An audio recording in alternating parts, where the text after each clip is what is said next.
កាមេរ៉ា Wi-Fi និងកាមេរ៉ារូបខ្សែមួយណាជាជម្រើសដ៏ល្អសម្រាប់ដាក់ផ្ទះពីយើងខ្ញុំទៅគឺយើង recommend កាមេរ៉ារូបខ្សែវាមានអត្ថប្រយោជន៍ជាច្រើនមានដូចជាយើងអាចថតទុកបានរយៈពេលវែងទៅតាមតម្រូវការរបស់បងប្អូនដែលចង់ថតទុកវាមានសុវត្ថិភាពជាងកាមេរ៉ា Wi-Fi ដោយសារតែកាមេរ៉ាមួយប្រភេទនេះយើងរត់ខ្សែហើយដុំវានៅខាងក្នុងផ្ទះអញ្ចឹងពេលមានបញ្ហាគេដកកាមេរ៉ាក៏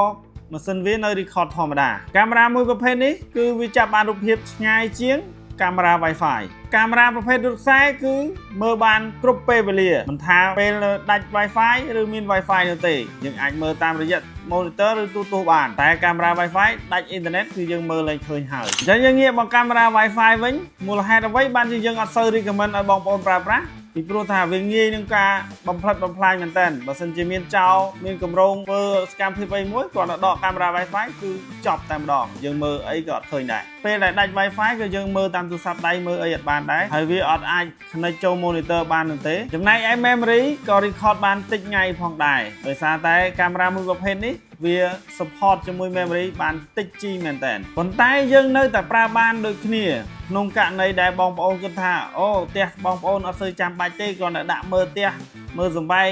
មើលកូនមើលចៅបណ្ដោះអាសន្នអាចនិយាយឆ្លងឆ្លើយគ្នាបានមកក្របត្រឹម35រៀល39រៀលយកទៅប្រើបានដូចគ្នាបងប្អូនអញ្ចឹងបើសិនជាបងប្អូនមានបញ្ហាពាក់ព័ន្ធនឹងកាមេរ៉ាសុវត្ថិភាពឬចង់ដឹងព័ត៌មានបន្ថែមអាចទំនាក់ទំនងមក link electronic បាន link electronic មានការប្រឹក្សាដោយឥតគិតថ្លៃហើយលើពីនឹងទៅទៀតយើងមានបទពិសោធន៍លើសជាង10ឆ្នាំមកហើយលើវិស័យមួយនេះ